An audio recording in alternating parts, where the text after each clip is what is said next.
We finally figured out how COVID got started. Her name is Akery, and she brings disease to the weak.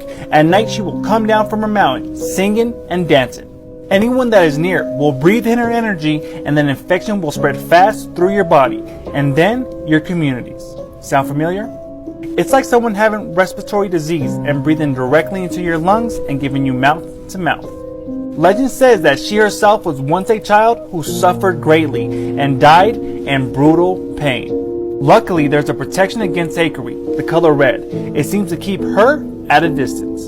Akery can be found in Native American and Hindu folklore. Do you really think Akery started this whole epidemic? Let me know in the comments. I am going to be telling you a scary childhood story. When I was 2 years old, my mom passed away. My dad wasn't in the picture, so I went to go live with my grandparents. My grandparents lived in a super old home that was built in the 1800s. I was a very imaginative child. So when I told my grandparents that I used to see people in the house, they just didn't believe me. There was one lady in particular that I would always see.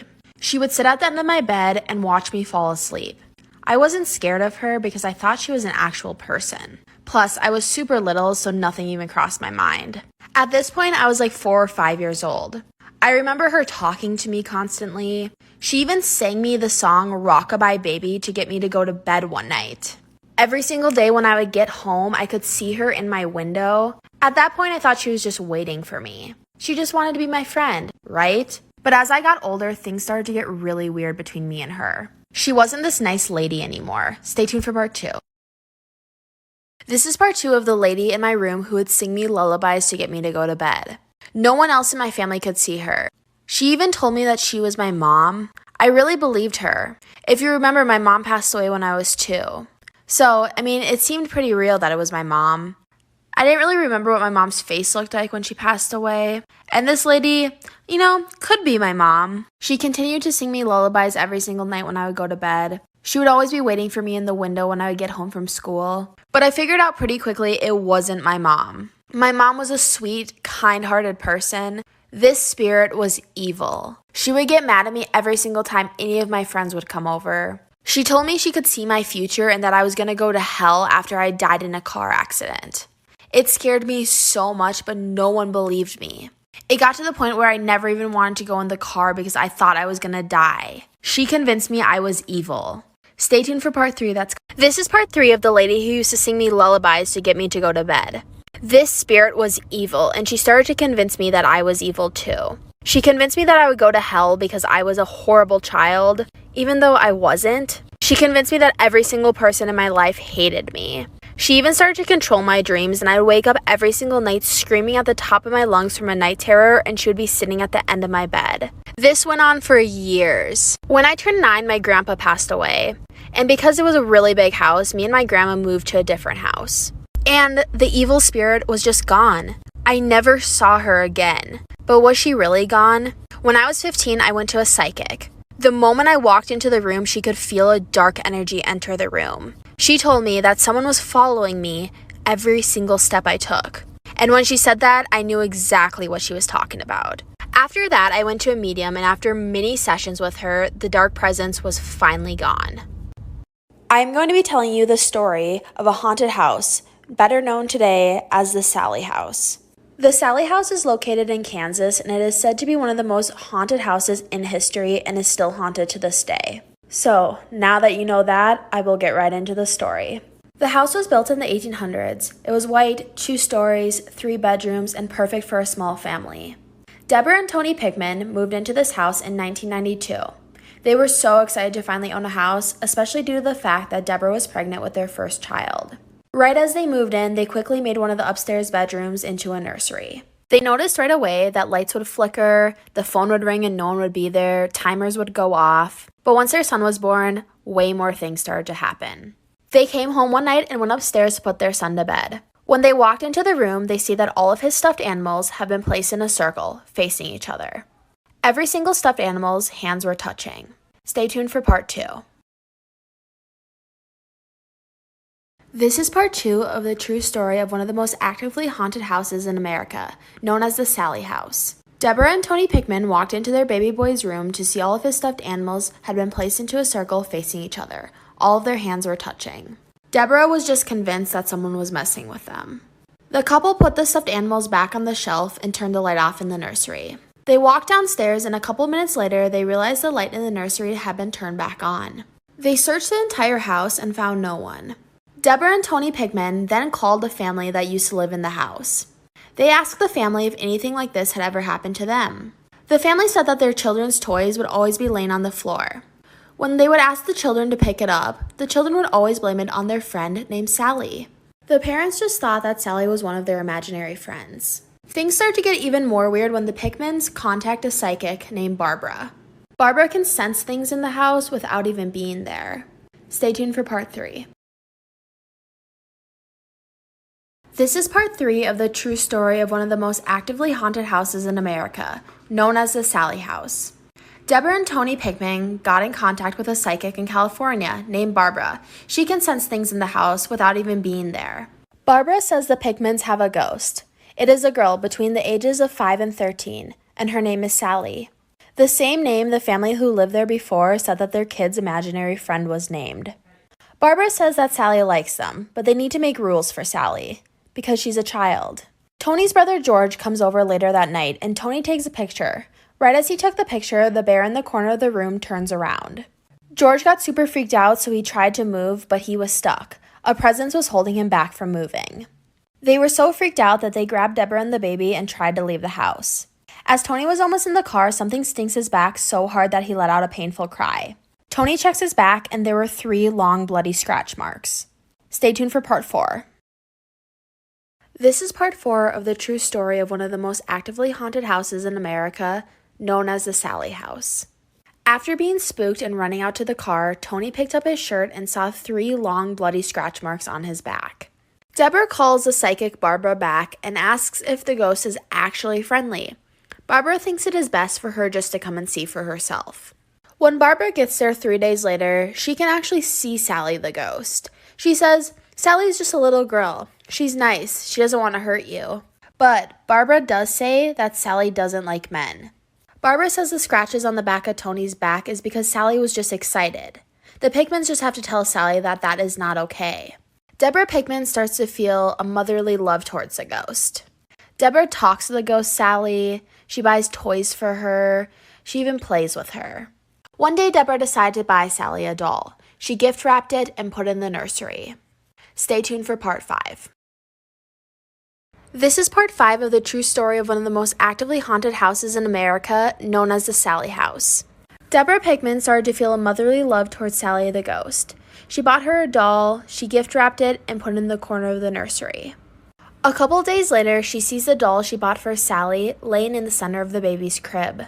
The weird thing is, though, the box that she put the doll in and wrapped so perfectly was still intact in the corner of the room. Not a single piece of wrapping paper was taken off. Deborah loves what Sally can do. But Tony Pickman, on the other hand, does not like what Sally does. He hears scratching coming from inside the walls. He hears scary voices. Tony says that the voices sound like a whole bunch of people, not just one. One night, Tony comes home and sees Sally standing there in the kitchen. Neither of the Pickmans have ever actually seen Sally.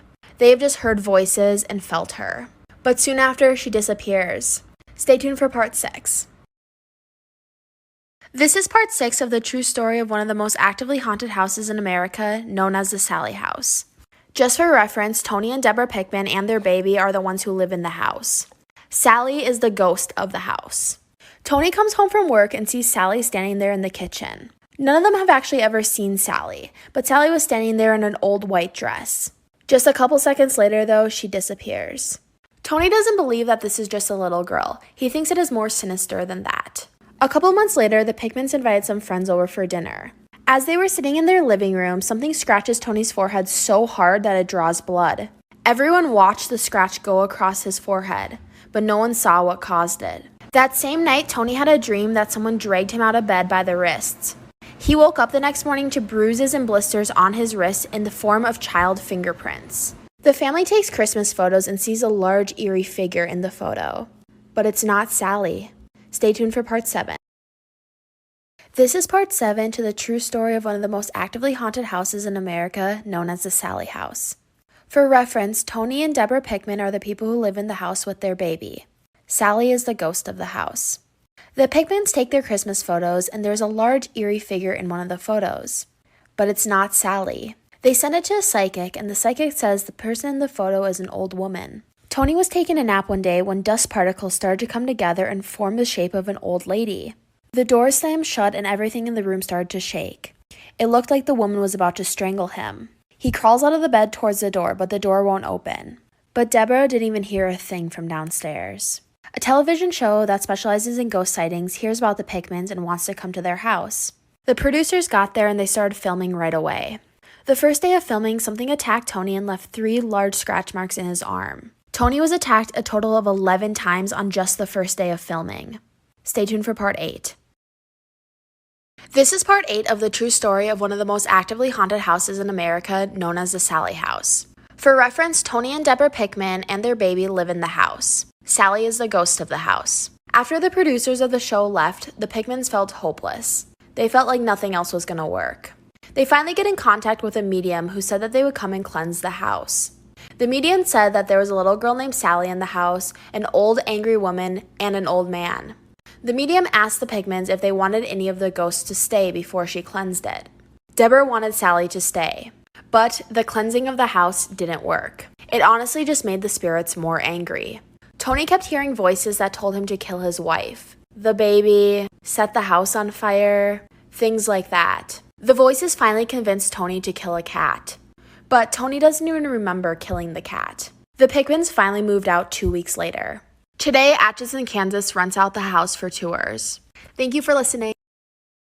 If you're ever walking and hear a sound behind you, look up, for it might be the Gasha Dokuru. The Gasha Dokuru are skeleton giants who walk around in the middle of the night. If they see a human, they will quietly walk up behind them, bite off their head, and drink their spraying blood. Soldiers that die on the field and people that die of starvation usually do not have their final rites read. In Japanese culture, that means that their soul cannot pass on and they're reborn as a hungry ghost. When the bones of hundreds of those souls gather together, they become the skeleton monster known as Gasha Dokuru. If you're a fan of monsters, scary stories, and lore, please support this channel. Thank you guys. If you ever see this woman and she asks you if she's pretty, you better watch what you say. Uchisaka Onna, or the slit-mouthed woman, will appear in front of you with a mouth cover and she will ask you if you think she's pretty. If you tell her no, she will kill you immediately. Now if you tell her yes, it might be even worse. She will remove her cover and show her disfigured face, and then she will scream, "How about now?" If you still say yes, she will cut your mouth from corner to corner till you look like her and die. There's no right answer, but you can outsmart her. When she asks if she's pretty, don't say yes or no, say maybe. It will make her think and give you a second to run. Now with COVID going on and everybody wearing mouth covers, it's very easy for her to blend in and go unnoticed. Slit-mouthed woman is Japanese lore. If you want more lore, monsters, and scary stories, please follow and like this channel. Thank you guys. This is why you should never go downstairs alone. In 1984, an old widowed lady lived in a 2-story house who was completely immobile and bound to a wheelchair. Ever since the mysterious death of her husband, she required a caretaker to come once a day to help her out with things. The most difficult thing the caretaker had to do was pick up the old woman and carry her up and down the stairs because she was paralyzed. A couple months later, police receive a phone call saying there has been a murder and the murderer has fled the scene. The officer walked in the door and noticed the caretaker's body was on the floor with her vocal cords ripped out. He noticed the old woman sitting in her wheelchair at the top of the stairs, but immediately ruled her out because she was paralyzed. He looked around and saw a phone was on the TV stand, but thought nothing of it, so decided to check upstairs. He creaked open the bathroom door. Nothing. He creaked open the laundry door. Nothing. The last bedroom, he began to get really anxious and pulled out his weapon. He creaked open the old woman's door and said to himself, "There's no phone up here. How did we receive the call?" He ran back looking for the old woman, but found nothing but an empty wheelchair at the top of the stairs. This is why you should never open your windows at night. A girl named Emma recently moved into a brand new house with her dad. She really missed her old house, but knew her dad got a new job and it would help the family a lot. Her dad told her to go upstairs and unpack her things to make her room feel more like home. Emma started unpacking and started putting some paintings up. Her dad opened the door and said, "Hey Emma, I'm leaving to go pick up some more stuff. You're gonna be here on your own tonight." Emma said okay and continued decorating the room. A couple hours later, Emma got really sleepy and decided it was time for bed. She laid down facing the window and fell asleep. Suddenly, she woke up to the most horrible noise coming from the window. It sounded like 3 large booms. She laid there scared until it stopped. Her dad came home early in the morning and said, "Emma, I'm home." She said, "Dad, there was something at the window last night." He looked confused and opened the window, and then the horrible noise came again. Her dad looked at her and said, "Emma, did you open this window? It can only be opened from the inside."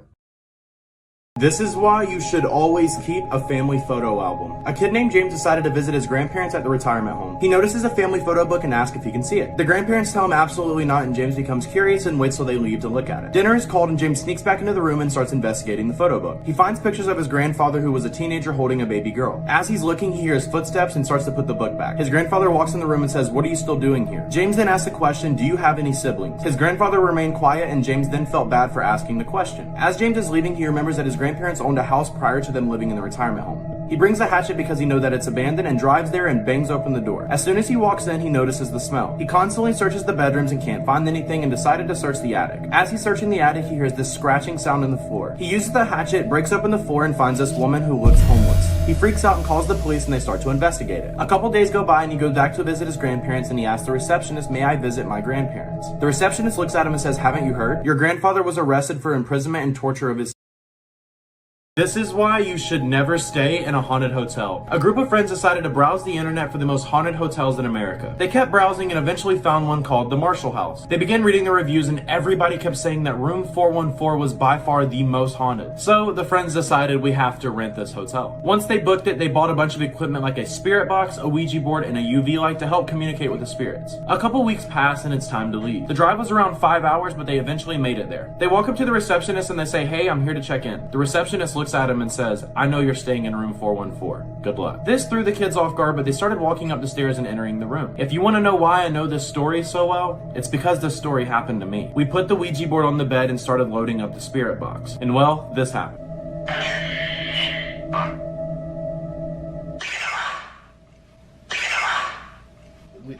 Leave me alone. I just heard "leave me alone." If you want to see the full video of me staying in the most haunted hotel, click the link in my bio and watch the video.